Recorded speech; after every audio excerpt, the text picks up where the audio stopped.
Hi. అసలు అందరికీ కూడా రామరాజ్యం రావాలి, రామరాజ్యాన్ని తెస్తాము, రామరాజ్యంలాగా ఉండాలి అని అందరూ చెబుతూ ఉంటారు. అయితే అసలుకి రామరాజ్యం అంటే ఏందో కూడా తెలియని వాళ్ళు రామరాజ్యం గురించి చెప్తారు. సో ఇప్పుడు అసలు రామరాజ్యం అంటే ఏందో తెలుసుకుందాం. అది సాధ్యమవుతుందా తెలుసుకుందాం. అలాంటి పుణ్యాత్ములు ఉంటారా తెలుసుకుందాం. ఎందుకంటే రాముడు లాంటి పుణ్యం కలిగినటువంటి మనిషి రూపంలో ఉన్న దేవుడి వల్ల మాత్రమే అది సాధ్యమవుతుంది. కానీ మరి ఇప్పుడు వీళ్ళు చెప్పే మాటలు మనం నమ్మొచ్చా నమ్మొద్దా అనేది ఇప్పుడు రామరాజ్యం ఉండే లక్షణాలను బట్టి తెలుసుకుందాం. అయితే అసలు రామరాజ్యం అంటే ఏమిటి? రామరాజ్యంలో కుమారులు వారి మరణం అనేది తండ్రి బ్రతికి ఉండగా జరగదు. అలాగే స్త్రీలు పతివ్రతా ధర్మములని పూర్తి స్థాయిలో పాటించేవారు. అలాగే అగ్ని ప్రమాదములు కానీ జల ప్రమాదములు కానీ అంటే వరదల లాంటివి ఆ కాలంలో లేవు. అలాగే గాలి వలన అంటే వాయువు వలన తీవ్రమైనటువంటి వేగంతో వచ్చి ఆ గాలుల వల్ల ప్రమాదాలు జరిగి ప్రజలు మరణించటం కానీ ఆస్తి నష్టం కానీ ఎలాంటి నష్టాలు కూడా జరగకపోయేవి.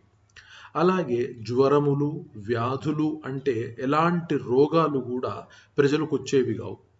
ఆకలితో దాహముతో అలమటించేవారు కూడా లేరు. దొంగల భయం ఉండేది కాదు. ఆ రాజ్యంలో నివసించే వారికి ఎవరి వలన దేని వలన ఏ విధంగా కూడా భయము గాని బాధలు గాని లేవు. రామరాజ్యంలోని ప్రజలు ఎల్లప్పుడూ సుఖ సంతోషాలతో ఉండేవారు. అందువల్లనే రామరాజ్యము అని పిలుస్తారు. అలాంటి రాజ్యము అంటే అలాంటి దేశం ఉండాలని ప్రజలందరూ కోరుకుంటారు. సో రామాయణం ప్రకారం ఈ రామరాజ్యం ఎలా ఉంటుందో ఇప్పుడు చెప్పబడ్డారు.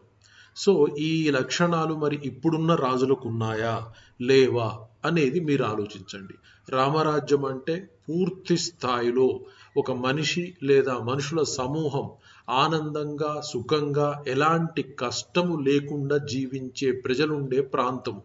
అలాంటి రాజు రాముడు ఆయన పరిపాలనలో ఉన్న ప్రజలు ఆ విధంగా సుఖంగా ఉన్నారు.